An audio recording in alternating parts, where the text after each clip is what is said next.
பக்தி கிளிட்ஸ் நேயர்களுக்கு அடியேன் உங்கள் சிவயோகி சிவசக்திமான் சுவாமிகள் வணக்கத்தை தெரிவித்துக் கொள்கிறேன். இந்த பதிவில் செப்டம்பர் மாத பலன்கள் தான் சொல்லப்படும். மகர ராசி நேயர்களே, உங்களுக்கு உண்டான செப்டம்பர் மாத ராசி பலன் தான் சொல்லப்படும். மகர ராசிக்காரங்க வீரமாகவும் இருப்பாங்க, விவேகமாகவும் இருப்பாங்க, பயந்தும் போவாங்க, எதிர்த்தும் வருவாங்க, மாறி மாறி நடந்துப்பாங்க. இப்படிதான் இருக்கும். அவங்கள புரிஞ்சுக்கிறதே கஷ்டம். மகர ராசிக்காரர்களை புரிந்து கொள்வது மிக மிக கடினம். நீதி நேர்மை சத்தியெல்லாம் தவறாம இருப்பாங்க. மதிப்பு மரியாதை ரொம்ப எதிர்பார்ப்பாங்க. இப்படிப்பட்ட மகர ராசிக்காரர்களுக்கு இந்த செப்டம்பர் பலன் என்ன சொல்லுதுன்னு பாத்தீங்கன்னா, நல்ல நிலைமையில இருந்தவங்களும் வறுமையான நிலைமை இருக்கும். நிறைய பணப்புழக்கம் இருக்கும். அவங்களுக்கு எல்லாமே பண பற்றாக்குறை ஏற்படும். பண தட்டுப்பாடுன்னு சொல்லுவாங்க இல்லையா, அதெல்லாம் குறைஞ்சிரும். அப்போ அது குறைஞ்சிட்டா கஷ்டம் தானே. குடும்பத்துல அமைதி இல்லாம போகும், பிரச்சனை வரும், ஒருத்தருக்கு ஒருத்தர் பகைமை பாராட்டுவாங்க, எல்லாமே நடக்கும். நம்ம சொன்ன சொல் நம்ம தள்ளி நடப்போம், அதனால பிரச்சனை வரும். எப்படி இருந்தாலுமே 15 நாளுக்கு அப்புறம் நல்லபடியா உங்களுக்கு வரக்கூடிய வாய்ப்புகள் இருக்கு. எல்லாமே மாறிடும். மாற்றம் என்பதுதான வாழ்க்கை. கிரகங்கள் வந்து சுழண்டுகிட்டே தான் இருக்கு, நம்ம பூமியும் சுழண்டுகிட்டு தானே இருக்கு. அதனால கண்டிப்பா நடக்கும். ஒரே மாதிரி இருக்காது எப்பயுமே. அடுத்ததாக பாத்தீங்கன்னாக்கா, கல்வியில சப்ஜெக்ட் எது பாஸ் பண்ணியிருப்பீங்க, அதெல்லாம் இப்போ தள்ளி போகும், ரிசல்ட்டும் தள்ளி போகும். சில பேர் பார்த்தீங்கன்னா 2வது தடவை ஃபெயில் ஆயிடுவாங்க. அவங்க அடுத்த ஒரு முயற்சி பண்ணுவாங்க. அதோட விட்டுறக்கூடாது. எப்பவுமே ஒரு தடவை ஃபெயில் ஆகிட்டு 2வது தடவை எழுதி பார்த்தோம்னா, அப்பயும் ஃபெயில் ஆகிட்டோம்னா விடக்கூடாது. எப்பவுமே 3 தடவை ஒவ்வொரு விஷயத்தையும் சொல்லப்பட்டு 3வது தடவை முயற்சி பண்ணுறோம். அப்போ அதில் வெற்றி பெறணும் கண்டிப்பாக. அதுதான் உங்களுக்கு இப்போ சொல்லியிருக்கேன். அது மாதிரி பண்ணிட்டீங்கனாலே உங்களுக்கு நல்லா இருக்கும். அடுத்த மகராசிக்காரன் பார்க்கும்போது கடன்கள் தொடர்ந்தபடி இருக்கும். கடன் வாங்கி கடன் அடிப்பீங்க. இப்படிதான் உங்க வாழ்க்கை ஓடிட்டு இருக்கும் இப்போ உள்ள காலகட்டம். இது கொஞ்ச நாளைக்கு தான், தற்காலிகமானது தான், அப்புறம் சரியாயிடும். எல்லாமே பொது பலன் தான். அவர்கள் சுய ஜாதகப்படி பார்க்கும்போது தான் கரெக்டா இருக்கும். இந்த மாதிரி கஷ்டமான நேரத்துல தான் நீங்க ஜாதகம் பார்க்கணும். அடிக்கடி பார்க்கணும்னு சொல்றது அவசியம் இல்லை. முக்கியமான தேவைகளுக்கு மட்டும்தான் ஜாதகம் பார்க்கணும். அப்போ அந்த மாதிரி உங்க வீட்டு பக்கத்தில் ஜோதிடரை பார்க்கலாம், அடியனை அடிக்கலாம். என்னுடைய தொலைபேசி எண்கள் இருக்கு. என்னுடைய நிறைந்த அனுபவங்கள் ஆராய்ச்சிகளை வச்சு சொல்லி உங்க பிரச்சனை கண்டிப்பா தீர்த்துருவேன். உண்மையை மட்டும் தான் சொல்லுவேன். அப்போ கண்டிப்பா உங்களுக்கு அந்த பிரச்சனை தீரும். எளிய பரிகாரங்கள் நான் சொல்லுவேன். குறைந்த கட்டம் தான் வாங்கிட்டு வரேன். அதனால கண்டிப்பா உங்களுக்கு நல்லது நடக்கும். அடுத்த மகராசிக்கு பாத்தீங்கன்னாக்கா, அவர்களுக்கு வீண் வம்பு வீடு தேடி வரும். அது எந்த வகையிலும் பார்த்தீங்கன்னா, குழந்தைகள் வகை. இப்போ உங்க பையனோ பொண்ணோ போய் வேற எங்க போய் சண்டை போட்டுருவோம், அடிச்சிருவாங்க. அந்த குழந்தைக்கு அடிபட்டுரும், பிரச்சனை வரும். அது மாதிரிதான் வரும்.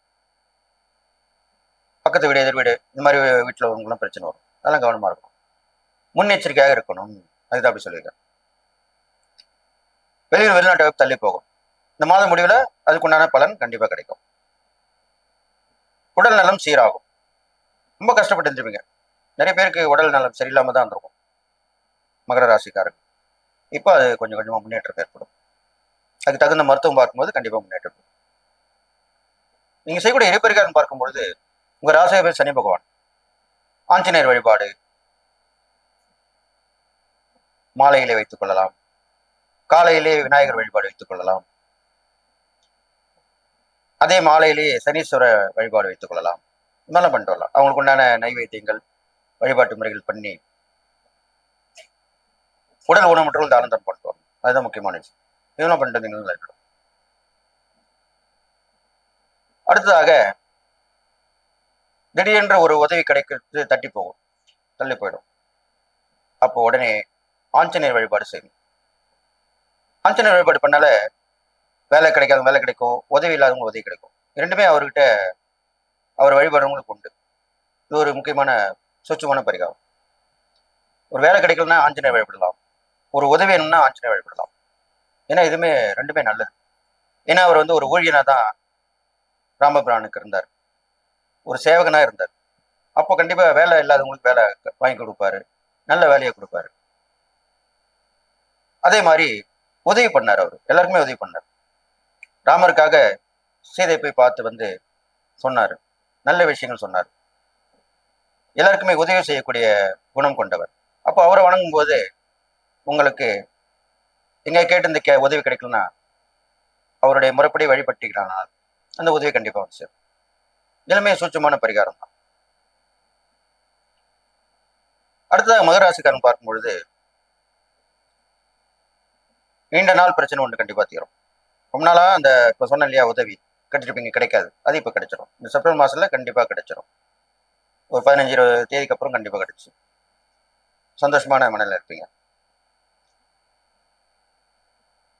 அப்படின்னு சொல்லிட்டு, கடைசியாக இந்த மகராசிக்காரங்களுக்கு ஒரே குறிக்கோளோட இருங்க, கவனமா இருங்க, தொடர்ந்து இறை வழிபாடு பண்ணிட்டு வாங்க, நிறைய தான தர்மம் பண்ணிட்டு வாங்க, நோய் வாய்ப்பட்டவங்களுக்கு தான தர்மம் பண்ணுவாங்க, உடல் உழைப்பால கஷ்டப்படுறவங்களுக்கு தான தர்மம் பண்ணிட்டு வாங்க. இதெல்லாமே ஏற்றம் தரக்கூடிய வகையில உங்களுக்கு அமையும். இதுக்கப்புறம் உங்களுக்கு எல்லாம் இந்த சிவபெருமானை பழமையான கோவில், பிரசித்தி பெற்ற சிவஸ்தலங்கள் போயிட்டு வரலாம்.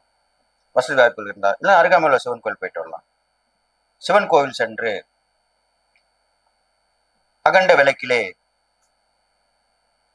தீபம் போட்டு சிவனை வழிபட்டு வந்திருக்கிறானால் கண்டிப்பாக உங்களுக்கு நன்மை நடக்கும். அது ஒரு சனிக்கிழமை இருக்க வேண்டும், மாலை வேளையிலே செய்ய வேண்டும். இதெல்லாமே உங்களுக்கு நல்லது நடக்கும்னு சொல்லி இந்த செப்டம்பர் மாத பலன்கள் வகையிலே பார்க்கும் பொழுது